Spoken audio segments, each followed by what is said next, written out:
बन जाना बन जाए मैं बनाऊंगा।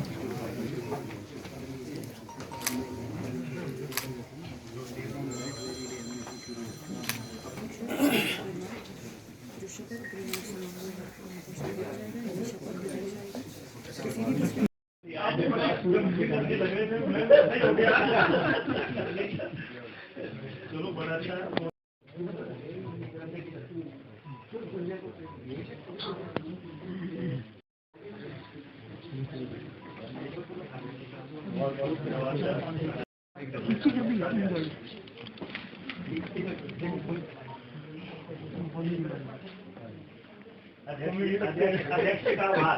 अध्यक्ष का बहुत बहुत बधाई जी आपको। धन्यवाद।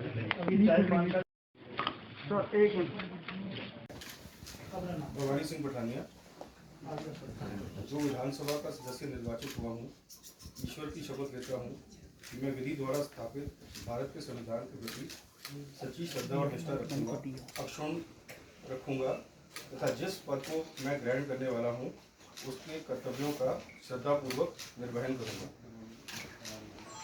मैं संजय अवस्थी, जो विधानसभा का सदस्य निर्वाचित हुआ हूँ, ईश्वर की शपथ लेता हूँ कि मैं विधि द्वारा स्थापित भारत के संविधान के प्रति सच्ची श्रद्धा और निष्ठा रखूंगा। मैं भारत की प्रभुता और अखंडता अक्षुण्ण रखूंगा तथा जिस पदों का श्रद्धापूर्वक निर्वहन करूंगा।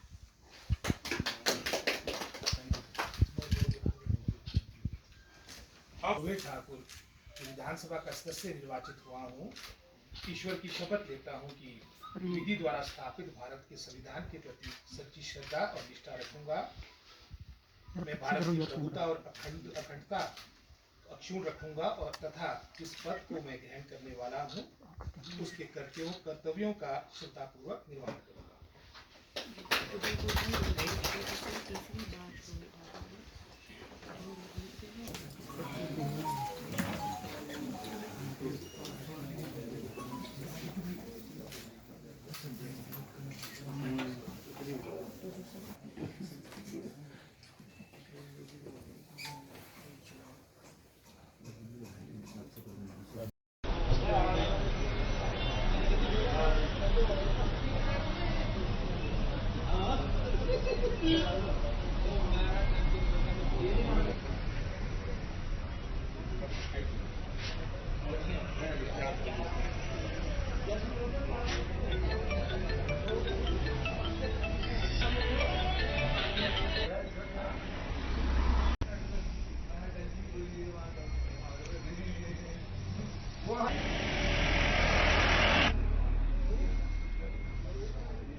किसका सर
हेलो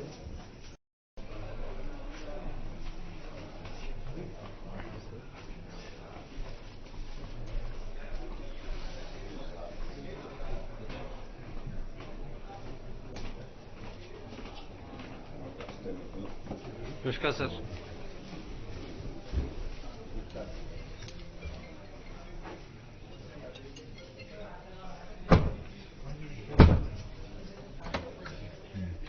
पत्रकार बंधुओं का मैं अपने इस कार्यालय में, ऑफिस में अभिनंदन एवं स्वागत करता हूं।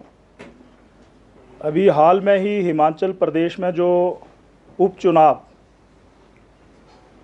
फतेहपुर, अर्की, जुब्बल, कोटखाई के संपन्न हुए और 8 फतेहपुर से श्री भवानी पठानिया जी, 50 अर्की से श्री संजय अवस्थी जी और 65 जुब्बल कोटखाई से श्री रोहित ठाकुर जी निर्वाचित हुए हैं। आज उन्हें यहाँ ठीक 11 बजे हमने गोपनीयता, विधायक पद व गोपनीयता की शपथ दिलवाई और ये जो एक औपचारिकता है, परंपरा है या जो शपथ ग्रहण या शपथ दिलवाई जाती है, इस मौके पर यहाँ वो उपस्थित हुए। मैं उनको अपनी ओर से ढेर सारी शुभकामनाएं प्रेषित करता हूँ। आज अगर पूरे इस विधानसभा के कुल 68 सदस्यों का आंकलन किया जाए तो वर्तमान में भारतीय जनता पार्टी के 43 निर्वाचित सदस्य हैं, ऑनरेबल एमएलएज हैं। कांग्रेस के पास संख्या 22 है और सीपीआई के एक सदस्य श्री राकेश सिंघा जी हैं। निर्दलीय 2 विधायक हैं। ऐसे कुल 68 संख्या बनती है। मुझे पूरा विश्वास है कि जो ये नए सदस्य, ऑनरेबल मेंबर इलेक्ट होकर के आए हैं, वो अपने इलाके के सर्वांगीण विकास के लिए निरंतर चिंतित रहेंगे और इस विधानसभा में श्रेष्ठ चर्चाओं का हिस्सा बनेंगे और हिमाचल प्रदेश शिखर की ओर बढ़े, इनका भी महत्वपूर्ण योगदान रहेगा, ये मैं कहना चाहता हूँ। बहुत बहुत धन्यवाद जी। आज आपको शपथ जो है जिस तरह से स्पीकर ने दिलाई है, सबसे पहले मैं अपनी जनता जनार्दन का आभारी हूँ, धन्यवादी हूँ, जिनके आशीर्वाद से ये सफलता प्राप्त हुई और साथ ही साथ अपने कांग्रेस कार्यकर्ताओं ने जो निरंतर परिश्रम और संघर्ष पिछले 4 महीनों में किया है, उसका ही परिणाम है कि हमारे विधानसभा क्षेत्र से एक ऐतिहासिक जीत कांग्रेस पार्टी ने हासिल की है। इसके साथ साथ चुनाव को किस तरह से चुनौती देख रहे थे आप, क्योंकि जो त्रिकोणीय मुकाबला जो है वो सीट पे देखा जा रहा था। हर चुनाव में समझता हूँ एक चुनौती होता है और बदले हुए परिवेश में अगर आप देखेंगे उपचुनाव में एक बहुमत, एक एज रूलिंग गवर्नमेंट का रहता है। उसके बावजूद भी जनता जनार्दन ने अपना आशीर्वाद दिया। त्रिकोणीय मुकाबला होने के बावजूद भी जहां ये प्रयास किया गया था कि मुद्दों से ध्यान भटकाया जाए, जनता जनार्दन ने अपने विवेक, अपनी परिपक्वता को इस चुनाव में दर्शाया है। और बीजेपी की जो प्रत्याशी थी सिक्योरिटी जब्त हुई है, जबकि वहाँ पर जो मुकाबला होता था काफ़ी रोचक मुकाबला होता था। इस बार सिक्योरिटी जब्त करवाई आपने, इस पर क्या? निर्दलीय प्रत्याशी की तरफ नहीं, जहाँ तक आपको जुब्बल नावर कोटखाई के इतिहास के बारे में आपको मालूम है कि हमारा कांग्रेस पार्टी का एक मजबूत गढ़ रहा है और अतीत में भी जब हमारे कैंडिडेट्स यहाँ से, चाहे हमारे अपने दिवंगत नेता ठाकुर रामलाल जी रहे हो, राजा वीरभद्र सिंह जी रहे हो, उनके कार्यकाल के दौरान भी भारतीय जनता पार्टी के उम्मीदवारों की जमानतें जब्त हुई है और इस चुनाव में भी परिणाम आपके सामने है। तो उपचुनाव में जो जनता का समर्थन मिला है 2022 की अगर बात करें तो किस तरह का रहेगा? क्या ये सिलसिला लगातार जारी रहेगा? जहाँ तक इस उपचुनाव की बात है, मेरा ये मानना है, ये जनता जनार्दन के सामने सारी बातें स्पष्ट थी कि जो कार्यकाल रहेगा मात्र कुछ महीनों का रहेगा।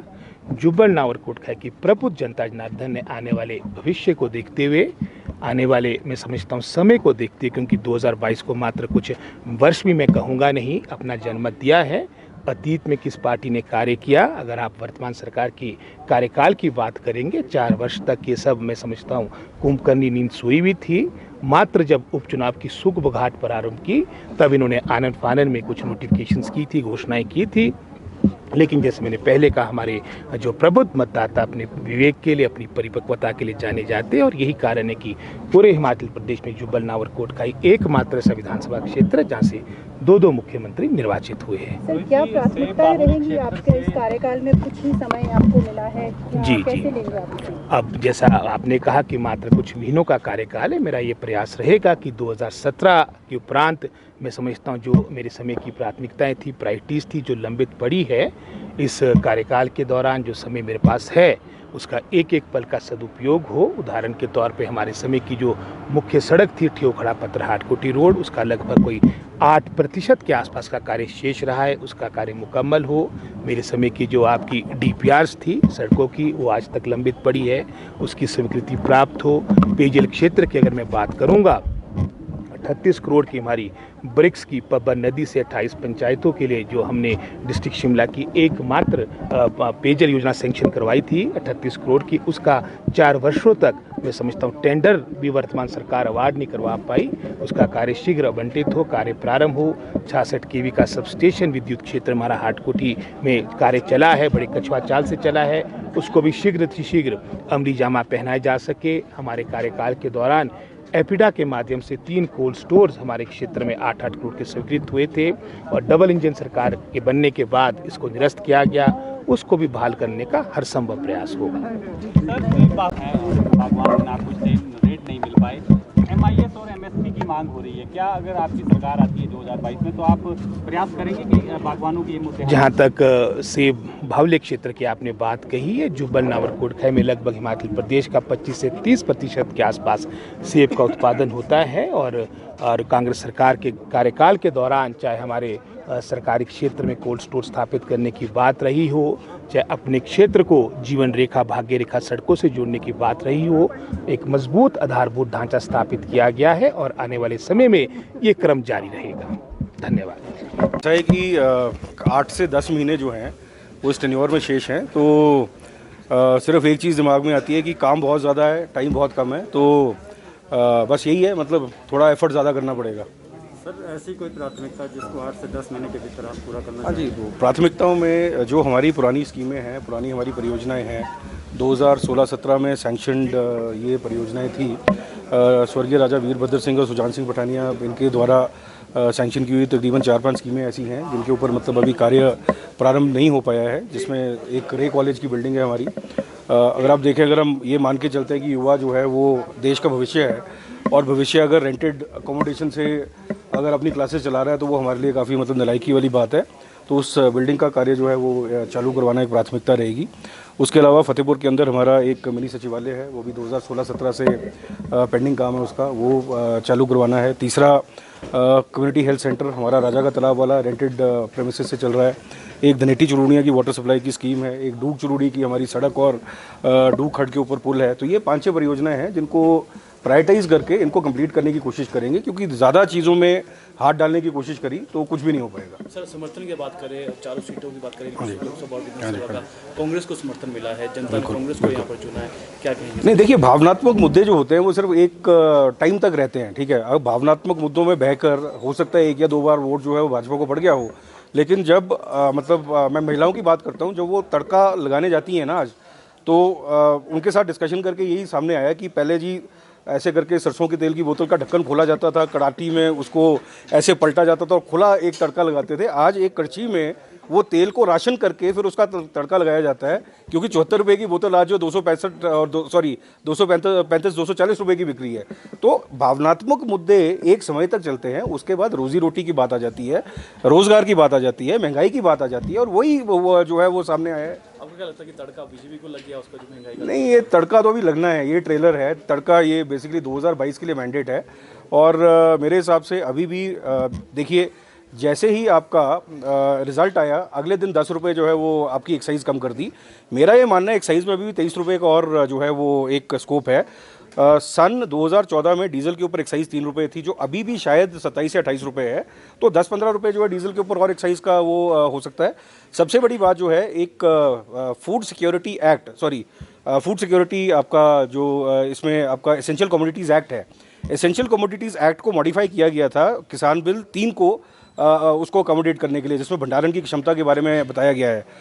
जैसे ही उसमें से आपने तेल और आपने दालें और आपने इसको बाहर निकाला, प्याज और आलू को, इनकी कीमतें जो है बढ़नी स्टार्ट होगी, क्योंकि एसेंशियल कमोडिटीज़ एक्ट जो है वो काला बाजारी को रोकने के लिए एक एक्ट बनाया है। अब आपने खुली छूट दे दी कॉर्पोरेट को कि जितना आप जो है सरसों खरीद सकते हैं वो खरीद के आप भंडारण उसका कर लीजिए। तो आप देखिए सरसों की रिकॉर्ड प्रोडक्शन हुई है और सरसों की डिमांड जो सरसों के तेल की है वो ऑलमोस्ट स्टैटिक है। तो महंगाई इसलिए बढ़ती है या तो प्रोडक्शन कम हो जाए या उसकी डिमांड बढ़ जाए। प्रोडक्शन बढ़ी है, डिमांड स्टैटिक रही है, उसके बावजूद तेल जो है 70 रुपये से लेके 240 रुपये का गया है। तो ये काला बाजारी नहीं है तो और क्या है। तो ये सारी की सारी सरकार के द्वारा जो स्पॉन्सर्ड ये महंगाई की जो स्कीम्स हैं वो जनता समझ रही है धीरे धीरे इनको। मैं जीत का श्रेय अपने जो मतदाता हैं अर्की विधानसभा क्षेत्र के सभी मतदाताओं को इस जीत का श्रेय देता हूं। और क्योंकि लोकतंत्र में जनता जनार्दन है, जनता भगवान का रूप है, और मैं अपनी जीत का श्रेय उन सभी को देता हूं। और साथ में जो मुद्दे रहे 4 वर्ष के कार्यकाल में जो भारतीय जनता पार्टी की सरकार का जो कार्यकाल रहा उसमें जो अनदेखी अर्की विधानसभा क्षेत्र की हुई, मुख्य मुद्दे जैसे महंगाई एक बहुत बड़ा मुद्दा था और बेरोजगारी बहुत बड़ा मुद्दा है, और इसके अलावा जो स्थानीय मुद्दे जो हैं वहाँ पर जो स्थानीय भारतीय जनता पार्टी के नेता और जो प्रत्याशी थे वो डिलीवर करने में नाकाम रहे और सत्ता सुख भोगने में ज़्यादा समय व्यतीत किया। तो ये सब इन सब का जो आज परिणाम सामने है कि आज जनादेश जो कांग्रेस पार्टी को कांग्रेस को मिला है और आज मैं विधायक बनकर जो है यहाँ पर पहुँचा हूँ।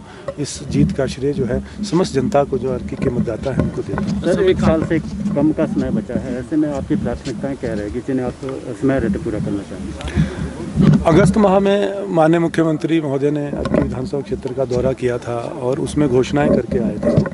मेरा ये प्रयास रहेगा कि वो जो घोषणाएं करके आए हैं उनको मैं पूरा करवाने का प्रयास करूंगा ताकि लोगों को उनका लाभ मिल सके। और ये इसलिए भी ज़रूरी है क्योंकि लोकतंत्र में जो हमारे राजनेताओं का जो एक विश्वास, जो जनता का उनके ऊपर विश्वास होता है, एक विश्वास ही एक ऐसी कड़ी है जो आम मतदाता को राजनेताओं के साथ जोड़े रहता है। तो अगर सार्वजनिक मंच से इस तरह से महत्वपूर्ण पद पे जो मुख्यमंत्री के पद पे होते हुए कोई झूठी घोषणाएं करे तो एक विश्वास टूटता है, और उस विश्वास को कायम रखने का प्रयास के लिए मैं ये कोशिश करूँगा कि जो घोषणाएं करके आए हैं उनको वो पूरा करें।